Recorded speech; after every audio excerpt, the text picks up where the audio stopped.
Welcome to the future of figure skating. My guest this week, Jeroen Prins, is a judge, technical controller, and referee, and also serves as the acting discipline manager for figure skating in the Netherlands. Notably, he judged the pairs competition at both the Beijing Olympics and the World Championships last year. At the ISU Congress in June, Jeroen presented several proposals on behalf of the Netherlands, including the idea of a split judging panel with half the judges marking grade of execution and the other half doing program components. This episode will be a real treat for the skating nerds out there and for anyone who's curious about how judging works and how change is made at the ISU. It's already been an extremely busy season for Jeroen. He's judged so far at the Cranberry Cup, the Britannia Cup, the Junior Grand Prix in Ostrava, and by the time this episode comes out, he also will have judged at the US Classic Challenger event. We went straight into talking about the changes to the judging system this season, especially the switch to the 3 components instead of 5, and how that has impacted his judging so far this year. A few technical terms that it might help you to know before jumping into this podcast include the Official Assessment Commission, or OAC, and the PCS corridor. The corridor refers to a range of plus or minus 1.5 points from the average score that's given for a program component. Scores for PCS outside of that range are considered anomalies. The OAC is a group of judges who review protocols and the referees report after each ISU competition and examine any anomalies in marks and other indications of potential bias. The OAC reports then go into the evaluation of judges. This is all an essential and poorly understood part of figure skating. And so with that introduction, here we go. I'm excited to have Jeroen Prins on the future of figure skating. First off, you've been judging in a couple of competitions already this season and are headed to another one soon. I did. I'm going to US Classic next week. So that's I'm flying in on Monday. In US Classic, I'm judging. Last week in Ostrava and Junior Grand Prix, I've been judging as well. I've been judging the 35 junior women, which was quite a lot, and it was a long event. And on top of that, I was asked to be the judge number 6 in ice dance because they were short of dance judges. This week in Riga, it seems to be better. I think all the panels are filled. And there's 10 dance judges, so they could put the whole 9 on each panel, so that's good. But it was a pleasure to judge, and especially using the 3 components, which is new this season. And I had my fun with that, so to speak. Do you like using the 3 components so far? Yes, I absolutely like the change towards 3 components. We also voted yes, of course, at the Congress for that. I think the 3 components separate these different parts of a figure skating program much more nicely than it was the case in using 5 components. So that gives you as a judge the opportunity to isolate each part of the program and to separate your marks more. Because a skater can be good in skating skills, and especially on the junior level, not being so accomplished in delivering the performance or expressing the music or using the ice as well as the senior. So there you can, I could at least separate the marks quite well last week. That's great to see. I hope that becomes more of the standard for how judges use those. I remember seeing when it was first announced, I think there was a lot of misunderstanding among the fans who were seeing it and thinking, oh, transitions are being taken away. No, they're not taken away. In the past, I would have to say that, let's say, speaking about 5 components, like it was like last season and from the beginning when we introduced the new system, for me, composition always comes first, and transitions are just part of the composition in a way. I'm actually glad that's sort of merged together, as they're now called connections, and they're just part of the component composition. So they're one of the 5 criteria. I have the sheet in front of me here, just to not miss anything. But the connections, they're just part of the composition component. So they're not gone. By all means, they're not gone. Yeah, it seems very logical when you actually look at what goes under each of the 3 components, that there's a clear delineation between each of those categories and less room for overlap between them. Yeah, exactly. So what I try to do, because I also judged in Cranberry Cup in the US, Boston, in your beautiful new center in Norwood, where you will have this Skate America, wonderful facility. And I judged all the single skating there. Well, there was only single skating this year. Last year it was combined with ice dance and with pairs. So I try to mark each of the criteria within those three components individually. But even so, I found myself, there's just a limited time to do that, because effectively there's still 14 criteria within those three components. So to tick them off individually, you need to think very, very quickly. So I try to do that, but then I also asked myself the question, thinking about composition, I would ask myself the question, was it a figure skating program, what we call like a package? Under presentation, I would ask myself, how was it delivered on the day? And how was it expressed and performed?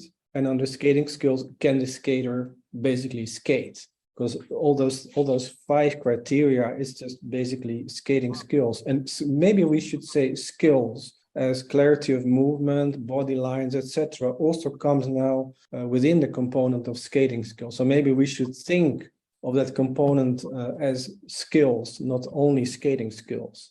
That makes sense. For composition, does it get easier as the season goes on, as you're more familiar with programs? It always seems like that is the thing that doesn't change so much competition to competition if a skater has the same choreography for their program.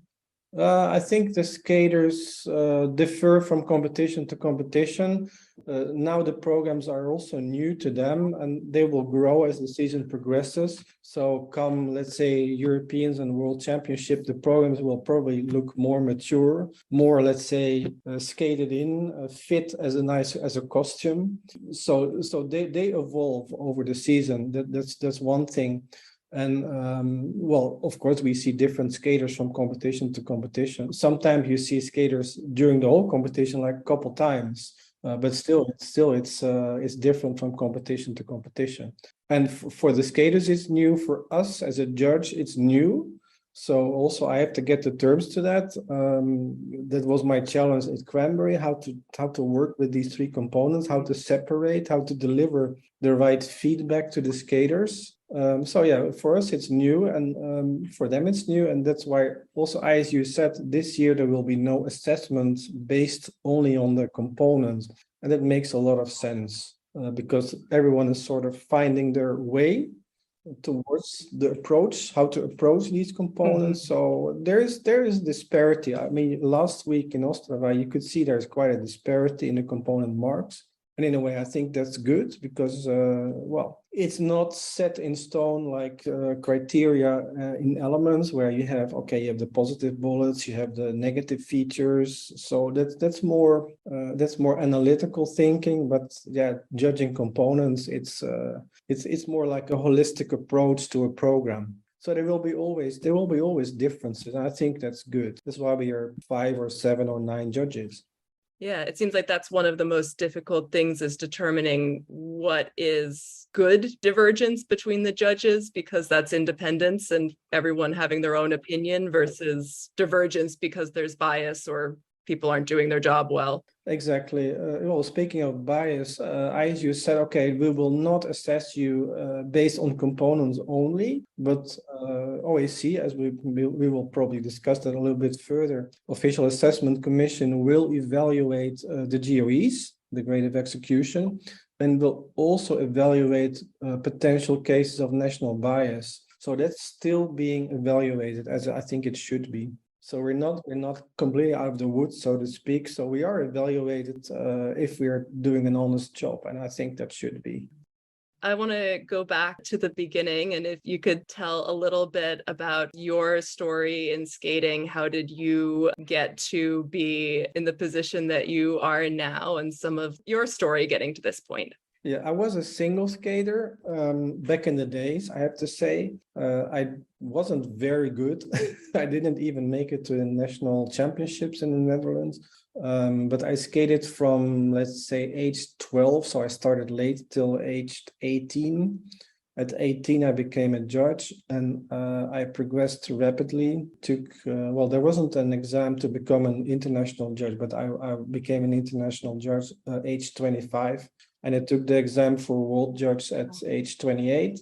So that progressed quickly. I think I judged my first championship at 30 or 31. So that's Europeans. That's already a long time ago. Well, being not a very successful skater, but I'm an analytical person by nature. I found it very interesting how to judge skating. So that's why I started. And I was lucky that there was like a new generation approaching when I started. So if you look into the list of international judges, you will see that most of us are sort of similar age. Yeah, so we all started sort of in the same time. So there is a generation going, and there's a new generation coming. So we are quite long in the business, all of us in the Netherlands. And what is the process of education that you had to go through in order to become a judge? Yeah, I can speak for the time when I started, but it's different now. Let's say how it's now is that they have to take an exam to become an international judge. So the ISU evaluates your national activity that should be sufficient, and it should be a couple of seasons, like 2 or 3 seasons. And you have to hand in this activity, so that they can check, even because the protocols, even of national competition, they're all online, so they can potentially check that. Then the new judges are taken. Well, last year they did it online. I think this year they were in Frankfurt at the seminar. Maybe part of that was done virtually. I'm not even sure of that. So they have to take a written exam, which tests their knowledge about the rules and the application of the rules, like they have to know the reductions by heart. They have to know the positive bullets by heart, things like that. And then there's a practical judging part where they would use either a real competition or they would just do screen judging. Then there's a roundtable discussion like we have in competition. So you have to be able to use the vocabulary which is in the sheets, like here, this one. Components. You have to be able to justify your mark using this vocabulary. You cannot say I like the program, because everyone can say that. You have to use the right vocabulary to justify your marks, which makes sense. So it requires also a command of using English, speaking English, and being able to explain what you judged in English. And what kind of continuing education do you have? Is it just continuing to keep up with the changes that come out each year? Or what kinds of ongoing things do you do?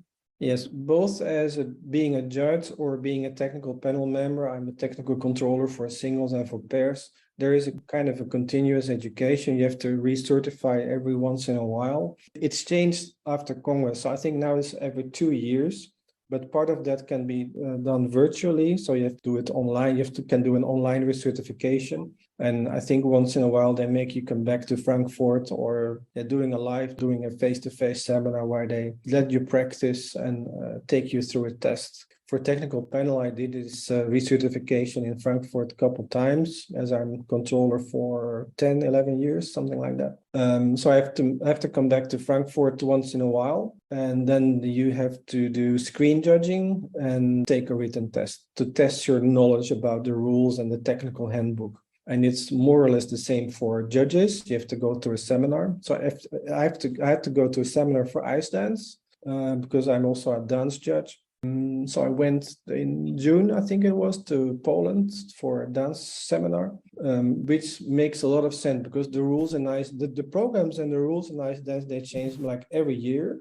So there's new rhythm dance every year. There's lots of rule changes also in free dance every year. So it makes sense to go to these seminars and listen to the moderators and then to practice. I was happy to be there because it's really set me up for the season. And I did last week I did ice dance, and in Cranberry was it Cranberry? Yeah. No, where was it? Wait, I forgot. I did ice dance. The season already feels long. It already feels long ago. I think next week I'm judging ice dance as well. No, Britannia Cup, I just ice dance. It was a nice event. One novice couple, quite cute young novice team, then 3 junior teams, and it was a small but good level senior event with 7 couples, I think. Yeah, that's great. So there is continuous education. Coming back to your question, there is continuous education only if you're at ISU level, like I am in all disciplines. If you judge a championship, if you're at the championship, then there is a longer initial judges meeting, like 2.5 hours, and that basically recertifies your status as a judge. So let's say I went to Worlds and Olympics last year. I went through this initial judges meeting.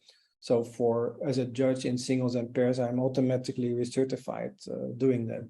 And effectively as controller, I did 4 continents last year in pairs. And then I'm also automatically recertified because as a controller or as a specialist, you have to do a mini seminar, as they call it. So that's also a 2-hour session where you have to moderate certain parts. Let's say you have to speak about a couple elements. So in pairs, I covered throw jumps and solo jumps. And I covered actually all the other elements as well, because I had prepared clips to speak about and with questions. And so it was like an interactive session. Watching the ISU Congress, it was clear that you're one of the leading voices for the changes in the judging for PCS, and you've been involved in some of the other changes that have been proposed and finally achieved around raising the age limit for senior skaters. So looking at the changes that went into effect after the last Congress, what are your reactions? We talked a little bit about the components, but what else is important for us to be watching for the impact on those changes over this season? Yeah, well, I can say that if my federation proposes something for figure skating, it's effectively my proposal. But of course, I need to pass it to the federation if they agree with those changes, because sometimes things are controversial, like the age limit, which we proposed 4 years ago, and we deliberately did not propose it this time. Because I knew that other federations, and at some point even I knew that ISU would propose it. So I thought, okay, we back off. This is quite a controversial subject. And do we want to propose it ourselves, or do we let others do it? So that's kind of a political question. Yeah. So this we didn't propose, but we did propose other things like the split panel. I knew that it might not go ahead first time, but that is like a tactic. Mm-hmm. Let's say throwing pieces of meat in the arena and finding out how they are perceived. If they're eaten, if they're just ignored, what's happening. And then sometimes you need 2 or 3 attempts to get something done. Maybe you remember, we didn't propose that, but it was like 3 attempts to get music played electronically, or to get vocal music accepted for singles and pairs. That took a while. That took 2 or 3 congresses. There needs to be a certain momentum for it, and at some moment it will pass. How much discussion happens before the Congress among federations, among people who will be going, versus sort of what has to happen when you're all in one place? Yeah, there is, of course, a lot of informal talks during competition, mainly during the big competitions when let's say the leaders in each federation are present, either the officials or maybe also the presidents of the federations. Let's say Worlds, there are a lot of federation presidents on site, maybe not during COVID times, but before, and I think now it will be back again like that. So there's informal talks, so you can test out your ideas if they're ripe to make it into a proposal, to see if people like it or not. And even so, if it's something for the future, you can still propose it and see what happens. So some let's say ideas are ripe and can be passed, like age limit that got passed now because that basically was proposed by ISU itself. So that also always has a better chance. And some ideas are maybe more for the future, like split panel. But we got away with a resolution at Congress. The resolution said that we're going to test the concept of splitting the panel, and we volunteered to have it done, to have it tested also at our competition in the Netherlands in February. So I'm looking forward to how that's going. I didn't hear about it so far, but I will find out maybe next week, speaking to some people in ISU or in Lake Placid. What is the idea? How we are progressing this? There needs to be things done, software changes, processes, and so on and so on. And did I understand that the split panel had been tested once before in the past, but not under the same circumstances? It had been tested once in Oberstdorf. I don't know how long it was ago, like 8 years ago, in that sort of time frame. But I don't think it has been tested under the right conditions. I think there were 9 judges who were all double duty judges, so they could judge single and pairs and Iceland's. Like I'm a double duty judge myself, as we call it. I didn't take part in that experiment, but I heard about it. Some judges did judge GOE and 1 component. Some judges judged 3 components. Some did 4. So there was a different approach for each judge almost. And maybe that didn't work in the best way, as it was. Of course, you would need to train the people, and maybe that wasn't planned well enough. I don't know. So it was a one-off experiment, and it wasn't progressed any further. But I think, let's say, skating has evolved so much over the years. The programs have become so much more complex and so much more demanding for the skater and also for us to evaluate. That I think still we went from 27 to 14 criteria and components is still a lot. I think the judging, the assessments, the actual evaluation of a skating program will be better if we split the panel. If we split the duty of the judge. Some judges will judge GOE only, some will judge components only, like it's done for other sports, like rhythmic gymnastics. I think we will have a more accurate assessment.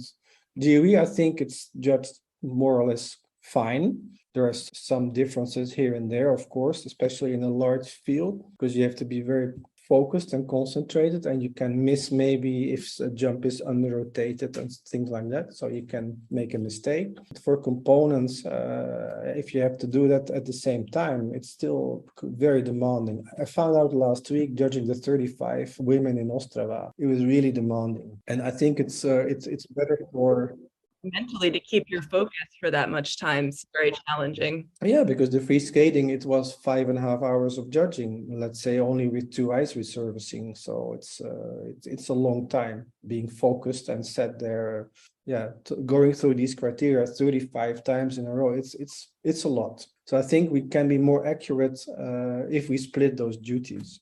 Yeah, it seemed like some of the opposition to the split panel, some things seemed like they were logistics that could be overcome with a little bit of planning. I was fascinated to realize that one of the things that was being cited as opposition was you would have to add one more person, which would take away one potential seat from a broadcaster or a VIP seat, which seemed like a small thing that you could be overcome, but it was funny. Yes, I know Japan wants to sell all their potential seats, so they want to make money for the events, which I think is fair. But effectively, if you have, we will have 10 judges. Let's say for a Grand Prix, we'll have 10 judges, 5 plus 5. And now we have 9 for a Grand Prix, so you need to seat one more person.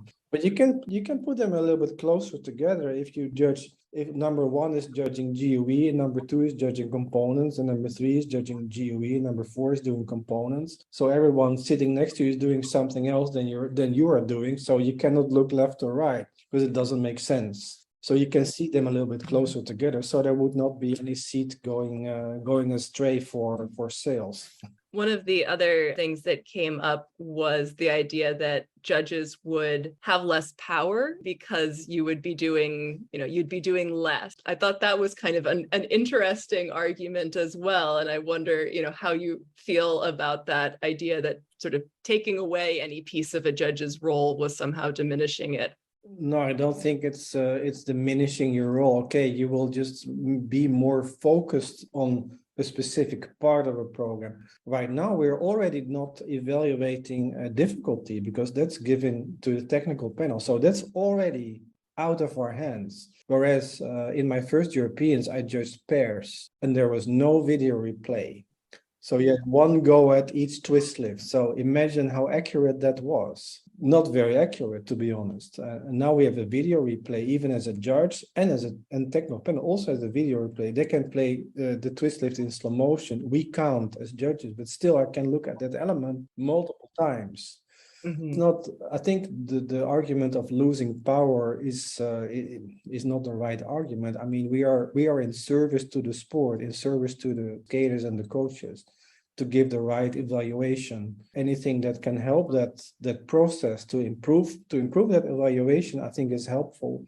So losing the power, no, it's not about power. It's being accurate in your assessment towards the skater and the coach and the audience, of course. And I think that's what counts. Yes, definitely. Since you mentioned the camera and replays, what do you think about sort of increasing some of the roles of technology in judging? There have been, proposals, there should be multiple camera angles, or some of the things we see in competitions from Japan where they're measuring speed and ice coverage. Yeah, I know. Yeah. The thing is, there is only a limited time for evaluation, and also for the technical panel, which is usually the slower of the two parts. So if you add another camera, in a way, it can help to increase accuracy.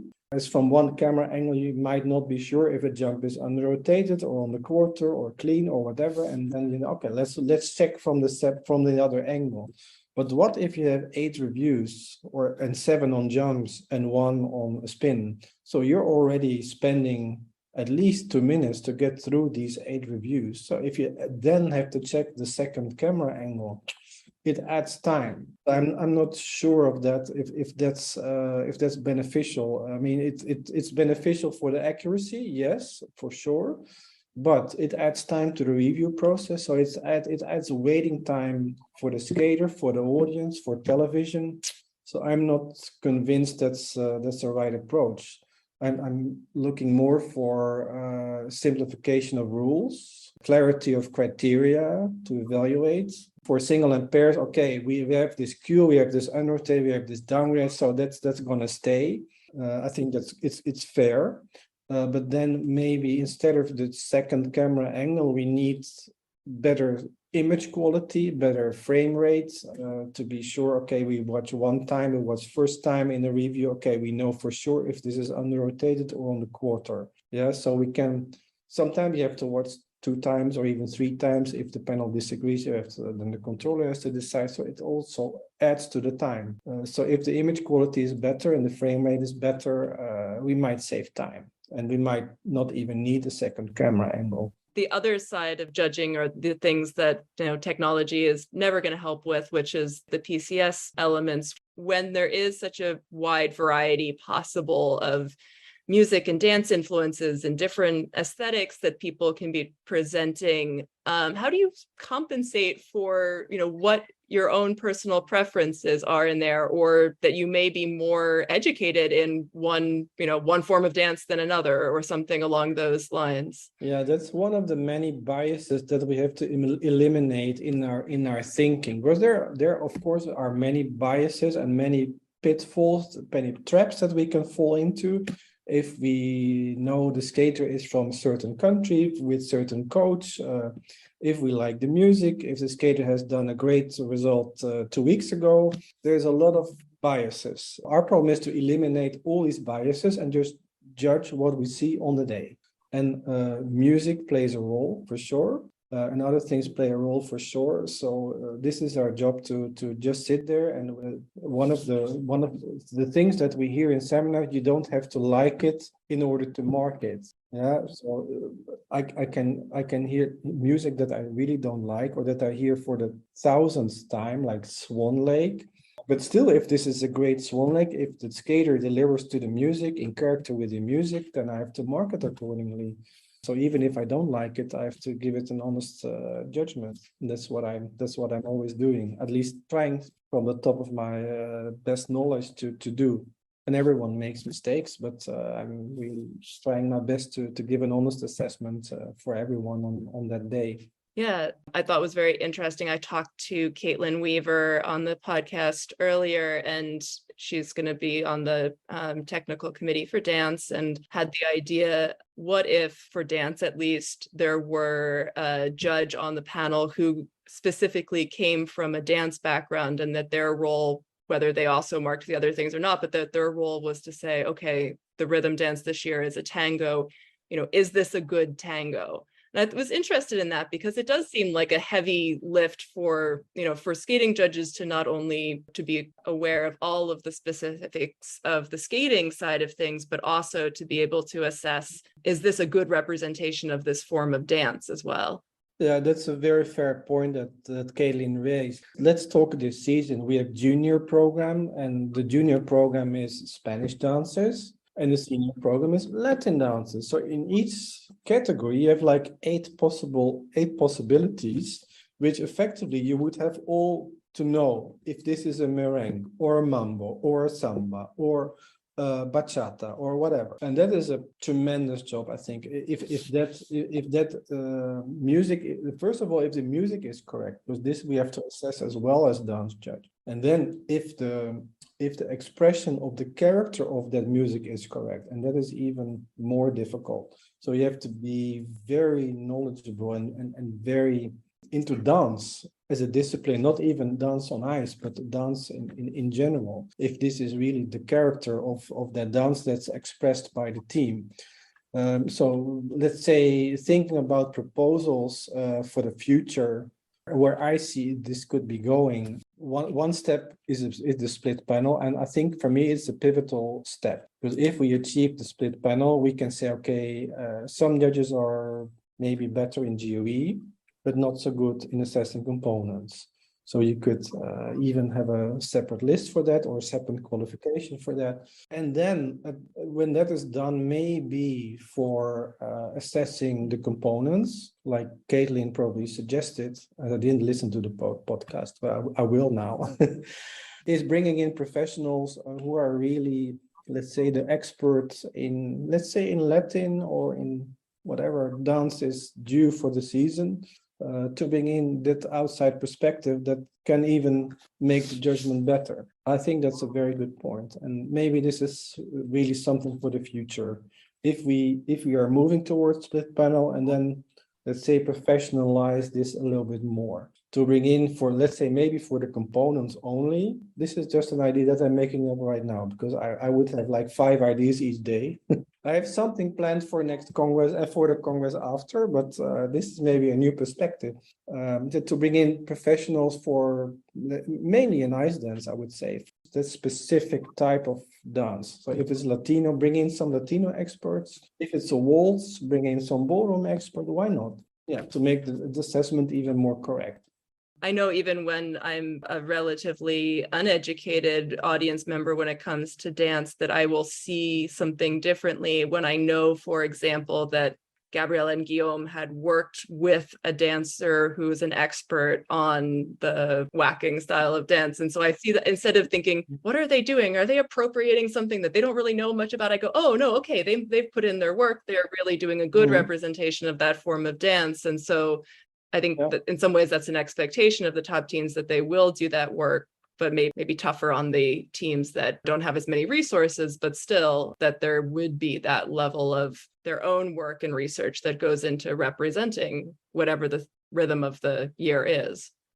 If that can help to make the assessments better, the evaluation of the programs better, anything that can help, I'm in favor of.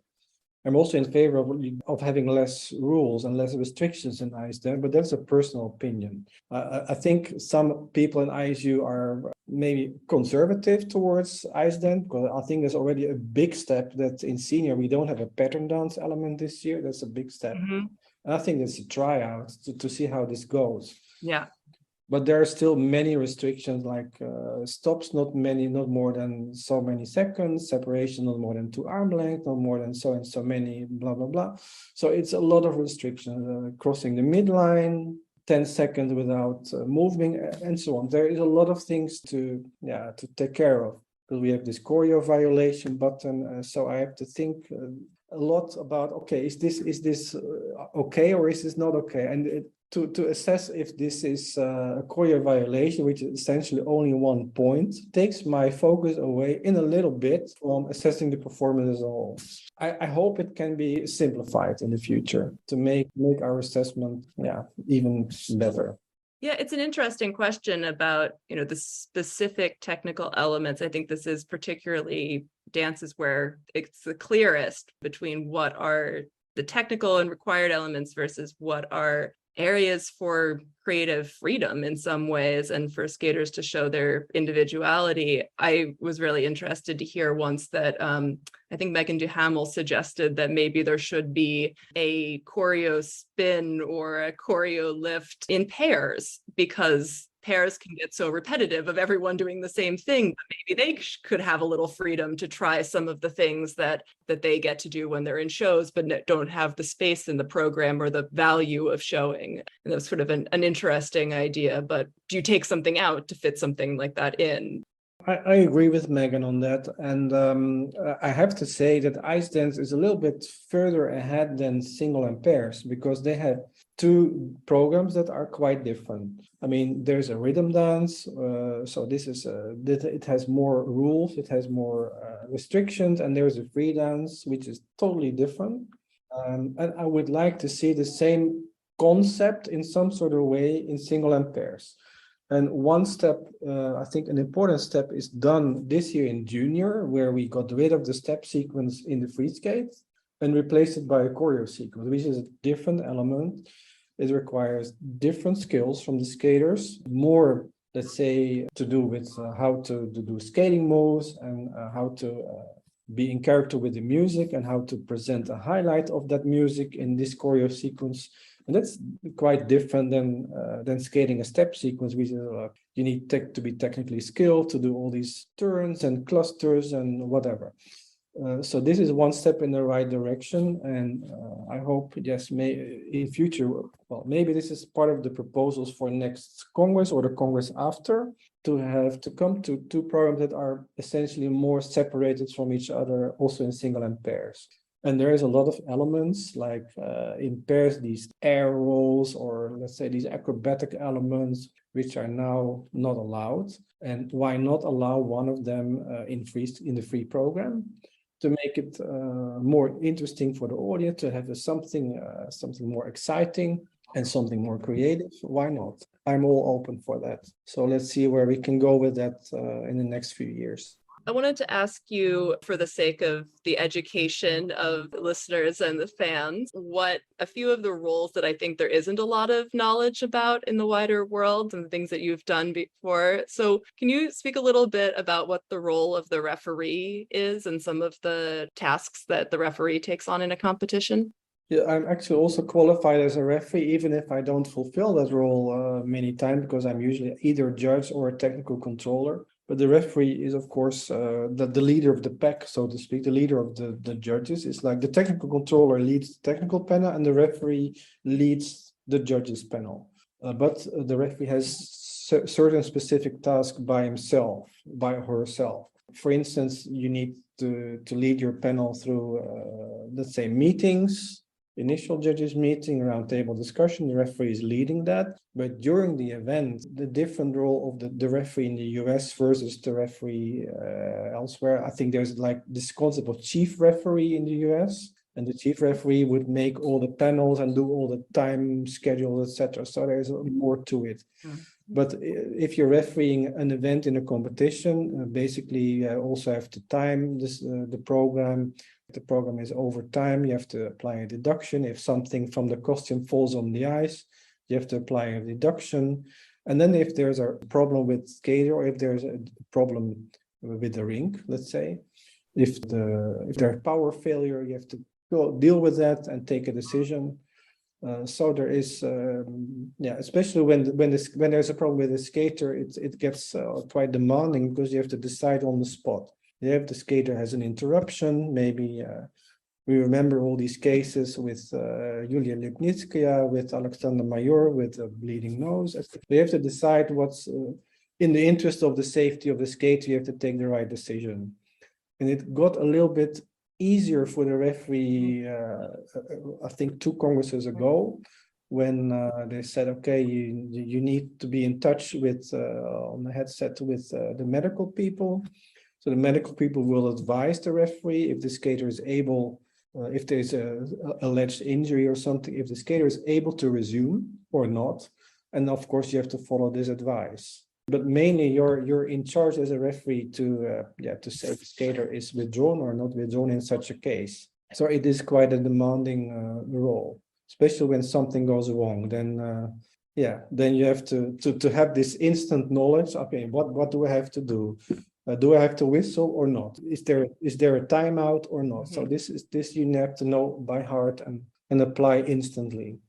And especially with the cases where a skater maybe has had a bad fall, and there's been a lot more attention recently to the dangers of concussions and some of these things where the skater might want to get up and keep going, but is that actually, in the interests of their health? It's a really hard call to make, I would assume. It is a very hard call to make. And unfortunately, over the last 3 or 4 years, I've seen too many accidents in pairs. I've been witnessing the one in Zagreb with Ashley and Tim. And I've been witnessing another one with Ashley and Tim now at Worlds. One as a controller, one as a judge, but not as a referee. But I would not want to be in the shoes of the referee. That's for sure, because that's a difficult decision. I mean, the one in Zagreb, I remember really well. Was she falling on her head? Was her head on the ice? Is there an alleged concussion? Do you have to whistle? Maybe as a referee, you look towards the coaches. What are the coaches doing? What are the coaches saying? Are they saying stop, stop, stop? Then maybe you have to whistle. But in this case, they didn't make this signal. And even I looked up to the coaches at that point. So maybe then you just continue and see what's going to happen. You can always whistle afterwards. But that is a really tough call to make. I think in Canada, and I'm sure in Canada, maybe in the US, there are more explicit rules, explicit guidelines to the referee for that. If the skater is the head touching the ice at some point for the fall, they immediately have to whistle. But it's part of like a gut feeling. If it's getting dangerous for the skater, I would always whistle myself. But then still you have to, you whistled, and then the skater incurs the deduction. So that's a tough call to make. Yeah, and I think for the skaters that you're in such adrenaline and wanting to continue that it's hard for the skater to make for themselves an informed decision in the moment about whether they're able to keep going. It seems like that's one of the tougher things to get a handle on. It is really very tough. So if you whistle and the skater, you ask the skater to take a timeout because you think there's an injury, or there could be an injury, there could be something serious. Yeah, once there's this injury timeout, okay, then you have to incur this deduction. So it's kind of tricky. There will never be 100% fail-free proof of a process for that, I think. And I think it's getting better and better. But now the sport is getting more difficult and more demanding. So I hope not, but we might see more cases like that. Let's say injuries incurred at bad falls during programs. Like I said, I've seen too many over the recent years, mainly in pairs. I hope I won't see them anymore. I mean, pairs is watching the juniors, I think especially, it's so clear how when you can see people working through their lifts and their twists where it's not effortless for them yet, it's really obvious just how intense and dangerous some of those things can be. Yeah, of course, it's the job of the coaches to see, okay, what is safe for them to do at each level of their development. Is it safe for them to do a carry? Is it safe for them to do a one-hand lift? So you have to make that decision, and then still something can happen. Even to the best teams, things happen. So it's like we've seen at Worlds, and like I've seen it some high-level international competitions. It's always problematic for everyone. And even for the judges, it's problematic. Is if there is a bad fall and a timeout, you have to reflect this in the components. There is a 3 minutes break. The skater is back on the ice. How do you reflect it in the component? That is really difficult. In other sports, if you have a timeout, then you're out. So we don't have that. So we have to do something and adjust our components in some sort of way. But that's one of the hardest things. The referee also has a role, I think, in some of the processes around accountability for judges. We were talking a little bit about the OAC and how there are guidelines in place for catching examples of national bias. Could you talk a little bit about how that works? So the OAC works at the level of Junior Grand Prix upwards, so Junior Grand Prix, Senior Grand Prix, and the championship. So OAC is in place. They work from home. So they get sent the list of anomalies and they have to comment on each anomaly. And apart from that, they have to comment on, they have to analyze for cases of suspected national bias, and they have to comment on that. So even if some marks are in the corridor, it can still be a national bias. I can sort of play a game, let's say, and say, okay, I mark my scale a little bit higher and the other scale a little bit lower, and I'm still in the corridor, but the net effect is quite significant. Skating Scores is highlighting that really well. So that's a good tool. I'm not sure how the process works with ISU. It's not working the same way that Skating Scores evaluates that. There's another algorithm for that. But this is a job that OEC has to do, and also the referee has to check for these cases and comment in their report towards ISU. So referee makes report towards ISU and also OEC. The referee mainly defends the anomalies of the judge. That's what usually happens. And so an anomaly would be one judge marked an element or a skater very differently than the majority of the other judges? Yes, if I would be refereeing, then I would comment on that anomaly, and maybe we discuss this element in the roundtable discussion to see what is the acceptable range. And as a referee, I would say, okay, for me, the range from -1 to +1 is acceptable, but +2 is not acceptable, or -2 is not acceptable. So my opinion as a referee then counts in the whole process of evaluation of that judge's anomalies. So then the OSC comments on that as well. So there's then already 2 reports that goes to the technical committee. Technical committee evaluate by themselves. And then I think it goes to the sport director and to the vice president. So there's multiple layers of evaluation. First of all, if there's too many mistakes made by a judge, or if there's cases of national bias. So that goes through multiple layers of evaluation by different bodies within ISU. I think that's a fair process because, well, one body can say, yes, this is a national bias, and another will say, well, actually, maybe the judge just made mistakes. I think it's good that there are these multiple layers. But if it's very obvious, okay, then it's obvious and sanctions need to be taken. Yeah, and that's the only point at which this becomes public then, is if it gets to the level of the disciplinary commission or something where they are actually looking at potential sanctions for a clear case of national bias. Yeah, well, there's sanctions that you are not aware of. That's called assessments. So in the ISU rules, there's assessment 1, assessment 2, and assessment 3, and assessment 4.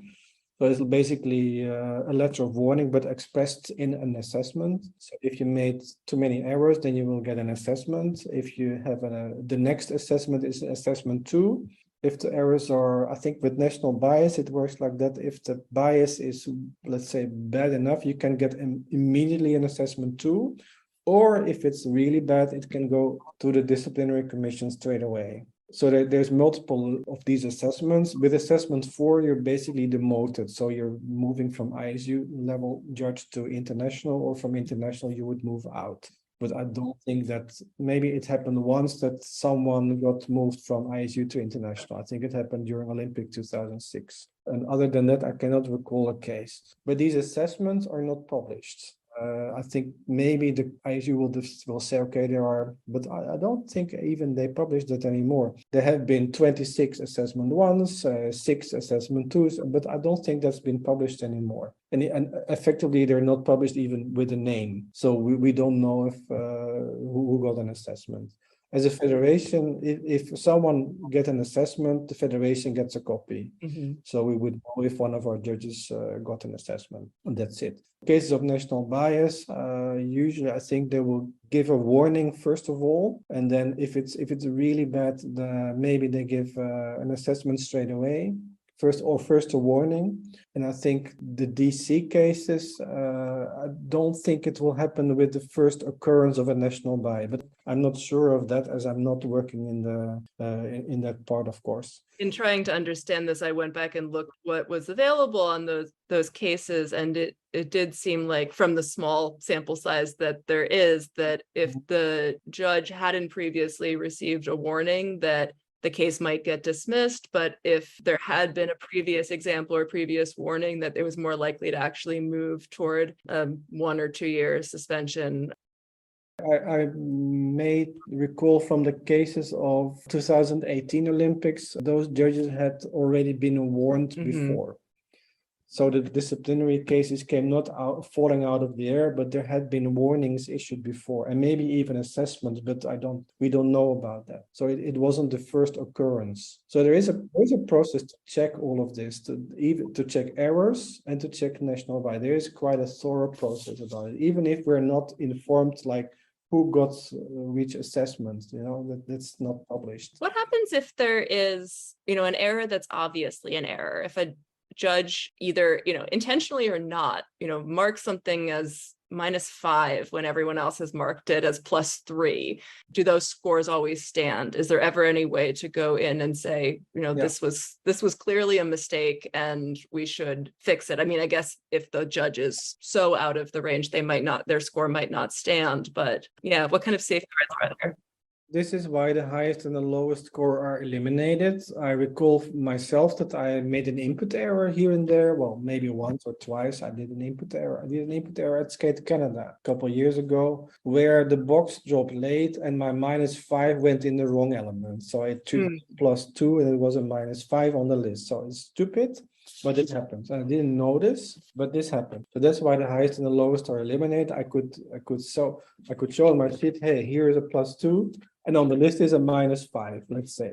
So it was obvious that it was an input error. Yeah, so it's not a wrong judgment. It's just an input error and let's say an oversight that a judge didn't check their marks properly that were entered. So that is let's say an easy one. If there's a wrong judgment, I mean, if I deliberately put a +2 and everyone else puts a -5, that's obviously, well, I could be the right one, but in this case, probably I'm the wrong one. So then it's an error. And let's say if it's an ISU event, Junior Grand Prix, Senior Grand Prix, depending on how large is the event, you're allowed a certain number of errors. If you are below this threshold, then the errors are not, let's say, recorded. If I think if there's more than 30 skaters, there are 5 errors allowed. So that's the definition of an error to me is anomaly converted into error by OAC and confirmed by technical committee and so on. So you're allowed a certain number of errors. And if you are below that level, they're basically ignored. If you're above this number, then they're registered. And if you have, I think, 10, then you can get an assessment straight away. Or if you accumulate 10 over the season, then you also can get an assessment. So then it's registered and it's kept in the records of ISU. So you're allowed a certain number of errors, which is normal. Like I judged 35 junior women last week in Ostrava for 5.5 hours. How many marks did I put in? 35 times 7, that's 225 or even more, plus the 3 components. So that's 10. So that's 350 marks in short program, and it's 500 plus in free skates. So maybe there could be the one or the other error here and there. That's normal, I think. As it's really a tough job to remain focused over 5.5 hours. So I think it's fair to have some allowance of errors, but if it's too much, of course, it needs to be taken care of. I think do you understand this process? Yeah. I think it's quite clear. Yeah. So there is a certain tolerance towards errors, but of course you cannot have too many. Yeah, it just strikes me how much the balance for skating judges is similar to some of the debates that I hear about in my professional work, how to have political reform and anti-corruption work in the criminal justice system. There's often these arguments about you have to have some form of accountability or some form to make sure that these people are doing the right thing. They're not biased. They're not being, influenced by personal benefit. but it's also so important that they're independent. In the US, lots of judges are elected, and most reformers think that that's a bad thing because you get people who are, not competent and not doing their jobs well because they're trying to be elected. But if the judges aren't elected, then, what other forms of accountability are there? And so, you want judges in skating to be able to make their own opinions and not just follow the consensus of the group, but also how do you judge if they're doing a good job other than judging them against the consensus of the group? Yes, that is a problem, as the outlier might be the right one in some cases, so it's that is the hard one. But in general, I think, well, there is a process of accountability, as there are these multiple layers of assessment. OAC, technical committee, sport director, vice president, referee helps as well. There is 5 layers of accountability, which is quite a lot, I think.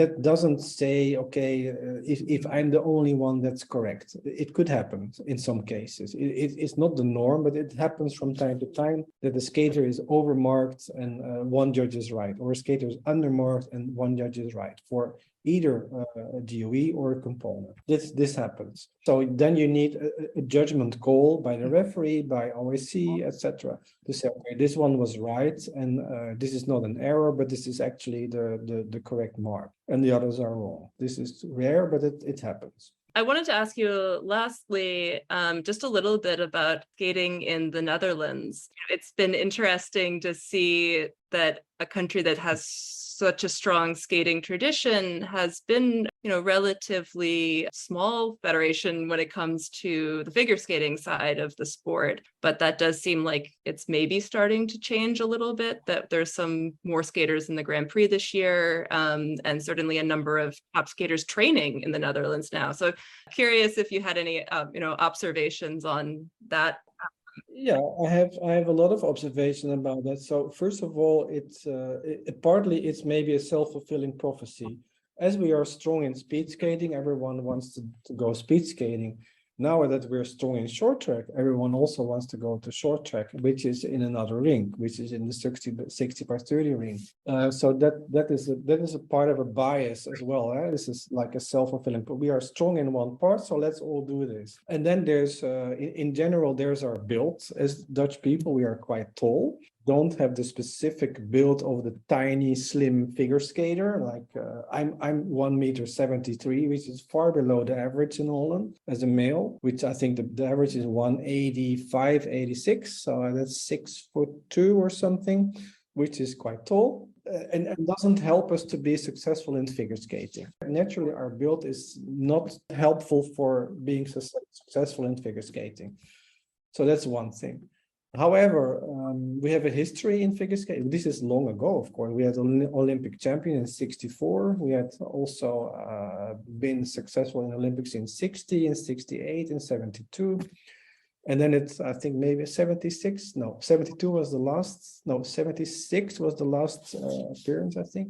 And then it sort of fell flat. And now we're improving. Well, we had a skater at the Olympics for the first time in 46 years, Lindsay van Zundert, and she did quite well, I think, in top 20. So that's pretty good. Then we have 2 pair teams. One pair team has gotten the two Grand Prix assignments, and then Lindsay got an assignment for a Grand Prix. And then we have this national center also starting in Heerenveen, where we also have, of course, speed skating and short track. And we have Aljona Savchenko as a head coach. So yeah. So we're starting to build. Well, we're already building for years, but now it's going to be accelerated. There's already international interest in the center. So now we have Crawfords from Sweden as a pair team coming to the Netherlands and skater. I watched them today. I've been to the center today. I saw them. But this is in the startup phase, so it's shaping up. I would say this national center is a prerequisite to get more funding. because this is the model that Dutch sport basically demands, to have a national center. And then if this is successful, if the athletes are successful, then you can get more funding. So it's all going in, I think, the right direction. But of course, it takes time. But it's good that we have Aljona there, and that, of course, raises international awareness and interest. And we hope to get more international participation there, and also to have maybe seminars there in the center from ISU. That's we could have pair seminars there, dance seminars there. There's lots of opportunities. It does seem like once a center gets a certain critical mass of skaters or coaches there, then it's sort of the gravitational pull then brings in other people after that, sometimes quite quickly. This is an interesting process to watch what it takes to get enough in place to make that happen. Absolutely, and now we have only Aljona there. Let's say I think the best example is Montreal with ice dance. That's like a global hub for ice dance, and there's a big coaches team. There's a huge community of dance teams from all over the world. So that's, I think, the best example of the gravitational pull, as you call it, and maybe we can achieve the same in the years to come. Definitely we're improving, and also because we are one federation for all the disciplines. So that's short track, speed, marathon we have as well, which is not Olympic, but it's a speed skating discipline. Inline skating is in there as well, and of course figure skating. Only ice hockey is not in the federation, but there's this over the past years the improved sense of team spirit. There was so much media attention around the Olympic participation. And everyone was really helpful there, and we were like acting as a team. Also at Congress, people notice we are acting as a team. I think the team spirit helps us to become better. Take this center in Heerenveen, everything is there. The medical is there, off ice is there, so the figure skaters can see how the speed skaters are doing off ice and doing their workout, and that's I think inspiring to them. Yeah, that's a really interesting thing to be able to have that comparison and sharing of resources between the sports. We could only achieve this with this federation. I mean, if we would be by ourselves as figure skate, we would not have the funding and not have all these facilities. So actually, we are benefiting from speed and short track, and we're hoping to achieve synergies in this center. And now it's just a startup. We're just starting up since 1st of August, so it's 1 month and a little bit. So it's just the early beginning. Before I let you go, is there anything that we haven't touched on in terms of, your hopes for the future direction that figure skating might go, that the rules might go, that we haven't touched on or that you want to emphasize again? I think we touched on all that we had to speak about. In general, I hope for, let's say, talk single and pairs, a little bit of a different approach toward the programs. A distinction between short program and free skating, like it is the case in ice dancing. So to make it more interesting, more attractive, allow for choreo elements in free skate, like choreo lifts or choreo spin or something like that. We are moving in this direction, but it could be more distinct, I think. So this is for the next years. In ice dance, I would hope for fewer restrictions and fewer rules to get it more clear for us, easier for us, and of course more understandable for audience. What I see now from single skating with the requirements for level 4 spins, it's already so much more interesting in spins than what I see now than the last season. So we are moving in the right direction. But of course, this is a process, and we need to make more adjustments as we progress. The sport always needs to progress. I hear also talks about increasing the value of spins, which I think also is good. The only constant that there is that we were always changing and evolving and developing. That's how sport is. That's how life is. We always have to change. We always have to adapt. We always have to develop. Many ideas more for next congresses. I know I said last question, and I want to ask you one more thing, though, which is, how do you think that fans of the sport and people, who follow it really closely can make positive impact toward any of these changes? I'm asking this partly because I'm on Twitter and I see some informed commentary and a lot of uninformed commentary, and a lot of people being very mad at the ISU and wanting to see changes. And as someone who tries to organize people to make change in policy, I often get frustrated because it feels like sometimes a lot of wasted energy because it's not pointed at anything more useful. But I don't know what to tell them. A good answer is where to advocate for what they would like to see the sport be as fans. So if there's good ideas, they can come to me and I can discuss. It's in a way strange. I think I found sort of my niche in the world skating community as someone who is open to change, who wants to bring the proposals to make the changes happen, but not being within ISU. I think is the only way. Well, ISU has their own ideas, and me being outside, I have my own ideas, and sometimes it's better to speak with my voice than with ISU voice, so this is also a self-fulfilling prophecy, as people expect interesting proposals from us as a federation. So if fans are having good ideas, they can come to me and let's discuss. If this is a good idea, we can make it maybe into a proposal for next Congress. Why not? If it's not coming from ISU, then we can propose something, or I can discuss with ISU, because of course I know everyone. ISU already said at Congress we need to be a little bit closer together so that we're not diverging, because they have ideas, I have ideas. It should be in sync with each other, not diverge. Otherwise, we have a problem.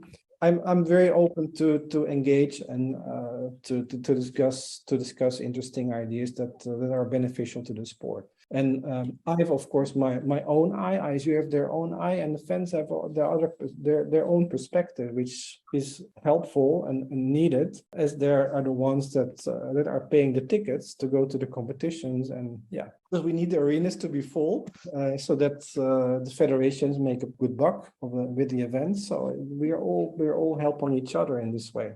So good ideas are always welcome. Thank you so much. It's been really fun to get to talk to you. Nice to talk to you. Thank you again to Jeroen for sharing his knowledge and his ideas with me and with the skating community. Transcripts and further resources are linked in the show notes. You can follow Jeroen on Twitter at Jeroen Prins NL.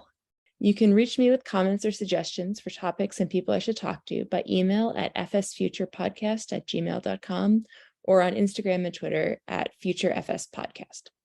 Remember to subscribe on whatever platform you use, leave a review, and share with your friends.